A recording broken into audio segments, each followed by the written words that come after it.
នេះគឺជាវីដេអូបង្ហាញអំពីម៉ាស៊ីនកិនកម្ទេចរបស់របរផ្សេងៗហើយវីដេអូនេះផងដែរគឺខ្ញុំបានបង្កើតឡើងដោយប្រើប្រាស់ AI អ្នកនរគ្នាអាចធ្វើការទស្សនាមើលបាន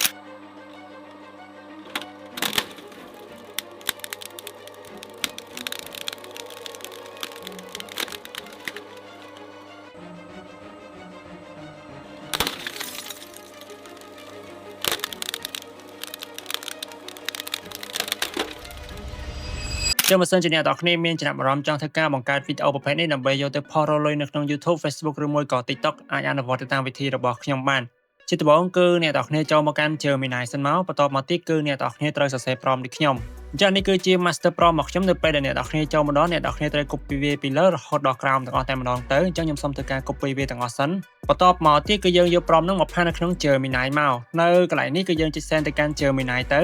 អញ្ចឹងនៅពេលដែលយើងចុច send ទៅកាន់ Gemini គឺវានឹងធ្វើការផ្ដល់ជា topic ឲ្យយើងហើយយើងរងចាំវាបន្តិចសិនទៅអញ្ចឹងខ្ញុំសូមបញ្ជាក់តិចចំពោះ prompt នេះផងដែរគឺវាមានទៅនៅក្នុង channel Telegram VIP របស់ខ្ញុំតែប៉ុណ្ណោះហើយនៅtrongវីដេអូនេះគឺខ្ញុំនឹងមានបង្ហាញអំពីរបៀបនៃការចូលទៅយក prompt ហើយមួយទៀតខ្ញុំមានដំណឹងចង់ប្រាប់អ្នកទាំងអស់គ្នាដែរនៅថ្មីនេះគឺខ្ញុំបានបើកវគ្គបង្រៀនរកលុយពី YouTube 2.0 រហូតដល់អាចរកលុយបានតែម្ដងហើយខ្ញុំក៏បានបើកបង្រៀនវគ្គរកលុយតាម DistroKid ផងដែរអញ្ចឹងបើសិនជាអ្នកទាំងអស់គ្នាមានចំណាប់អារម្មណ៍អាចឆាតមកខ្ញុំតាមរយៈ Telegram របស់ខ្ញុំនៅខាងក្រោម comment នៃវីដេអូនេះបានឥឡូវនេះគឺវាបានធ្វើការផ្ដល់ជាចំណងជើងឲ្យខ្ញុំហើយអញ្ចឹងឥឡូវនេះអ្នកទាំងអស់គ្នាមើលមកនេះយើងពេញចិត្តទៅលើចំណងជើងមួយណាដែរឧទាហរណ៍ថាយើងពេញចិត្តទៅលើចំណងជើងទី4នេះគឺអ្នកទាំងអស់គ្នាគ្រាន់តែ copy ប៉ុណ្ណឹងមកហើយបន្តមកទៀតគឺយើងយកវាមកផាសនៅខាងក្រោមនេះហើយអ្នកទាំងអស់គ្នាក៏បៀសមួយមកអញ្ចឹងនៅកន្លែងនេះគឺយើងបញ្ចូលចំនួនស៊ីនអ្នកទាំងអស់គ្នាចង់ធ្វើការបង្កើតវីដេអូនឹងប្រហែលវគ្គដែរអញ្ចឹងបើសិនជាយើងចង់បង្កើតវីដេអូនឹង5ស៊ីនដាក់5ស៊ីនមកនេះអូខេបន្តមកទៀតក៏យើងចុច send ទៅអញ្ចឹង AI គឺវានឹងធ្វើការយក topic ហ្នឹងទៅបង្កើតជា prompt សម្រាប់បង្កើតជារូបភាពនិង prompt ក្នុងការបំលែងពីរូបភាពទៅជាវីដេអូឲ្យយើងហើយអញ្ចឹងយើងរងចាំវាបន្តិចសិនទៅឥឡូវនេះវាបានធ្វើការផ្ដល់ជា prompt បង្កើតជារូបភាពនិង prompt ក្នុងការបំលែងពីរូបភាពទៅជាវីដេអូឲ្យយើងហើយអញ្ចឹងអ្វីដែលយើងត្រូវធ្វើបន្តទៀតគឺអ្នកទាំងអស់គ្នាបូក tab ថ្មីមួយទៀតមកហើយយើង search ពាក្យថា flow បន្តមកទៀតគឺយើងចុច link ខាងលើគេនេះមកហើយនៅកន្លែងនេះគឺអ្នកទាំងអស់គ្នាត្រូវចុចពាក្យថា new projectអូខេអញ្ចឹងបន្ទាប់មកទៀតអ្វីដែលអ្នកទាំងអស់គ្នាត្រូវធ្វើគឺយើងទៅ copy prompt របស់យើងចេញពី Gemini មកនេះអញ្ចឹងអ្នកទាំងអស់គ្នាមើលមកនេះនៅក្នុងវគ្គទី1ហ្នឹងគឺយើង copy ប៉ុណ្នេះអានេះគឺជា prompt បង្កើតជារូបភាពនេះអ្នកទាំងអស់គ្នាមើលមកនេះ prompt for generate pic or scene one អញ្ចឹងយើងគ្រាន់តែ copy ប៉ុណ្ណឹងហើយយើងចូលមកកាន់ website Flow វិញយើងផាស prompt របស់យើងចូលនៅកន្លែងនេះបើសិនជាករណីអ្នកទាំងអស់គ្នាជួបបញ្ហា urgent បែបនេះគឺយើងគ្រាន់តែបិទវាមួយទៅយើងគ្រាន់តែចុចលើនឹងមួយទៅគឺបានហើយបន្ទាប់មកទៀតអ្នកទាំងអស់គ្នាត្រូវចុចលើនេះមួយទៀតអញ្ចឹងដំបូងយើងបង្កើតជារូបភាពអ្នកទាំងអស់គ្នាត្រូវយកពាក្យថា imageហើយយើងយកជាតម្រងផ្ដេកមកបន្ទាប់មកទៀតគឺយើងយកគុណមួយមកគឺជាការស្រេចហើយជាយើងចុច send ទៅកាន់ AI ទៅអញ្ចឹង AI គឺវានឹងធ្វើការបង្កើតរូបភាពនៅក្នុងវគ្គទី1ឲ្យយើងហើយយើងរងចាំវាបន្តិចសិនទៅឥឡូវនេះគឺវាបានធ្វើការបង្កើតជារូបភាពនៅក្នុងវគ្គទី1ឲ្យយើងហើយអញ្ចឹងអ្វីដែលយើងត្រូវធ្វើបន្តទៀតគឺយកបំលែងរូបនោះទៅជាវីដេអូទៅអញ្ចឹងដើម្បីធ្វើការបំលែងវាទៅជាវីដេអូបានគឺអ្នកទាំងអស់គ្នាគ្រាន់តែចុច3ទៅលើរូបនឹងមួយហើយយើងចុចពាក្យថា add to prompt អញ្ចឹងរូបហ្នឹងគឺវានឹងធ្លាក់មកខាងក្រោមនេះហើយបន្តមកទៀតគឺយើងបកចូលទៅកាន់ website Gemini វិញគឺយើងទៅ copy prompt បង្កើតជាវីដេអូមកនេះចេះគ្រាន់តែ copy ប៉ុណ្ណឹងមកហើយបន្តមកទៀតគឺយើងយកវាមកផាសនៅខាងក្រោមនេះមកនៅកន្លែងនេះមុននឹងយើងចុច send ទៅគឺអ្នកទាំងគ្នាត្រូវបដូរពីពាក្យថា image ទៅជាវីដេអូហើយយើងយកពាក្យថា frame យើងយកជាតម្រងផ្ដេកដែរយើងយក model Omni Flash ក៏បានឬមួយក៏ model VO 3.1 lít នេះក៏បានដែរបន្ទាប់មកទៀតនៅកន្លែងនេះយើងយកត្រឹមតែគុណមួយទៅគឺបានហើយយើងចុច send ទៅអញ្ចឹងគឺវានឹងធ្វើការយករូបនេះទៅបង្កើតជាវីដេអូឲ្យយើងហើយយើងរងចាំវាបន្តិចសិនទៅឥឡូវនេះវីដេអូនៅក្នុង scene ទី1គឺខ្ញុំបានធ្វើការ generate រាល់ហើយតែយើងទៅមើលមិនដែ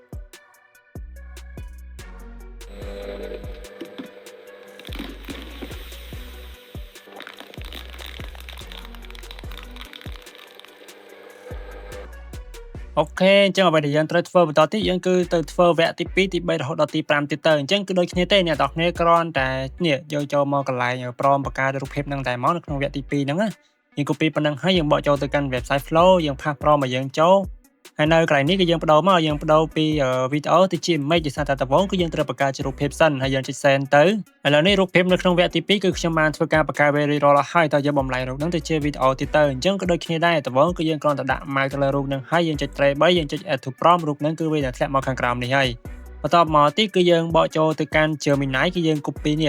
prompt បង្កើតជាវីដេអូហ្នឹងម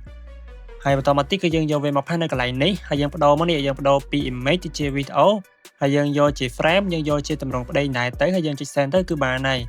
អញ្ចឹងនៅកន្លែងនេះអ្នកទាំងគ្នាធ្វើអញ្ចឹងដែរមកណានៅត្រង់ចំណុចនេះគឺខ្ញុំសូមធ្វើការរំលងវាចោលសិន ឥឡូវនេះវីដេអូគឺខ្ញុំបានធ្វើរៀបរាប់អស់ហើយអញ្ចឹងអ្វីដែលយើងត្រូវធ្វើបន្តទៀតគឺយើង download វាយកទៅទុកហើយកាត់តបញ្ចូលគ្នានៅក្នុងកម្មវិធី CapCut ទៅអញ្ចឹងដើម្បីធ្វើការ download វាយកទៅទុកបានគឺអ្នកនរគ្នាគ្រាន់តែចុចកន្លែងនេះកន្លែងវីដេអូហ្នឹងមកអញ្ចឹងគឺវានឹងចេញតែវីដេអូសុទ្ធឲ្យយើងតែម្ដងអញ្ចឹងអ្នកនរគ្នាគ្រាន់តែដាក់ត្រី3ទៅលើវីដេអូរបស់យើងចុច download មកនេះអូខេយើងយក7 MP មកចុចយក download អញ្ចឹងគ្រប់វីដេអូមកណាអូខេបន្ទាប់ពីយើង download រៀបរាប់ហើយអ្នកនរគ្នាអាចធ្វើការបើក CapCut ទៅ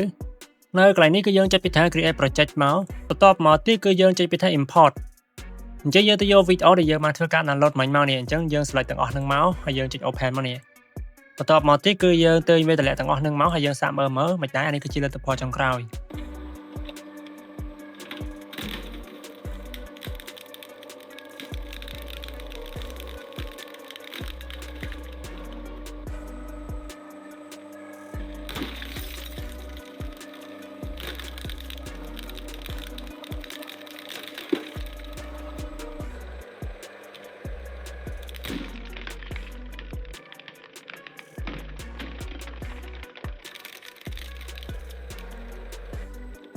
អូខេខ្ញុំគិតថាប៉ុណ្្នឹងគឺយើងអាចទទួលយកបានហើយអញ្ចឹងអ្នកនរគ្នាគ្រាន់តែចុច export មកគឺជាការស្រេចហើយអញ្ចឹងអ្វីដែលអ្នកនរគ្នាត្រូវមើលបន្តទៀតគឺរបៀបចូលទៅកាន់ channel Telegram VIP របស់ខ្ញុំតែម្ដងអញ្ចឹងដើម្បីចូលទៅកាន់ channel Telegram VIP របស់ខ្ញុំបានអ្នកនរគ្នាគ្រាន់តែចូលមកកាន់ bot របស់ខ្ញុំមក link នៅខាងក្រោមហ្នឹងហើយអ្នកនរគ្នាទៅសេពេលដូចខ្ញុំទៅសេពេល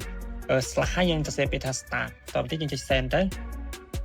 នៅត្រង់ចំណុចនេះគឺអ្នកនរគ្នាអាចធ្វើការយក menu ខាងលើបានដើម្បីទិញ VIP របស់ខ្ញុំអញ្ចឹងបញ្ជាក់ទៅការចូលគ្រប់ VIP ហ្នឹងដូចតែអ្នកនរគ្នាមក support ខ្ញុំដែរទេអញ្ចឹងខ្ញុំសូមអរគុណអ្នកនរគ្នាទុកជាមុនអញ្ចឹងនៅកន្លែងនេះគឺអ្នកនរគ្នាអាចធ្វើការរើសគម្រោងបានអ្នកនរគ្នាចង់ចូលគ្រប់ VIP របស់ខ្ញុំហ្នឹងចំនួនប្រហែលថ្ងៃឧទាហរណ៍តែអ្នកនរគ្នាចង់ចូលមួយខែយើងចុចពេលថា one month ហ្នឹងមកនេះ$8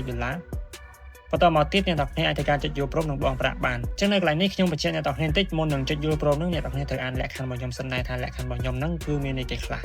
ហើយយើងចុចយល់ព្រមមកបើយើងបានអានរួចរាល់ហើយអូខេនៅកន្លែងនេះអ្នកនរគ្នាបើក ABA ឬមួយក៏ ACLIDA មកហើយ scan QR code ហ្នឹងទៅបន្ទាប់ពី scan រួចរាល់ហើយអញ្ចឹងអ្នកនរគ្នាត្រូវចុចលើនេះអញ្ចឹងបញ្ជាក់តិចតតអ្នកនរគ្នាបងលុយរួចរាល់ហើយទើបចុចកន្លែងនេះមកទើប bot វា approve អ្នកនរគ្នាអញ្ចឹងឥឡូវនេះគឺខ្ញុំបានធ្វើការ scan បងលុយរួចរាល់ហើយអញ្ចឹងខ្ញុំសូមចុចពីថាខ្ញុំបានបងប្រាក់រួចរាល់បន្តមកទៀត bot របស់ខ្ញុំគឺបានពិនិត្យមើលហើយបើសិនជាលុយនឹងបានចូលគណនីរបស់ខ្ញុំគឺវានឹងធ្វើការ reply ទៅកាន់អ្នកនរគ្នាវិញឥឡូវនេះគឺ bot របស់ខ្ញុំបានឆ្លើយតបហើយអ្នកនរគ្នាអាចធ្វើការចុចចូលនេះអញ្ចឹងទី1គឺយើងចូលទៅកាន់ channel Marian អ្នកនរគ្នាចុច join channel មក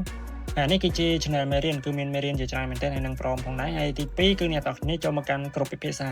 ចឹងនៅកន្លែងនេះអ្នកនរគ្នាចុចចូលក្រុមពិភាក្សាហ្នឹងមកអញ្ចឹងបញ្ជាក់ទៅចំពោះក្រុមពិភាក្សាហ្នឹងគឺអ្នកនរគ្នាអាចធ្វើការឆាតឆ្លើយឆ្លងមួយពួកខ្ញុំបាននៅក្នុងក្រុមបានឬមួយក៏អ្នកនរគ្នាចង់សួរសំណួរអីផ្សេងៗក៏បានដែរអូខេអញ្ចឹងវីដេអូរបស់ខ្ញុំនៅក្នុងថ្ងៃនេះគឺមានតែប៉ុណ្្នឹងទេអរគុណអ្នកនរគ្នាសម្រាប់ការតាមដានទស្សនាកុំភ្លេចចុច like subscribe និង share ជួបគ្នានៅវីដេអូក្រោយទៀតបាយបាយ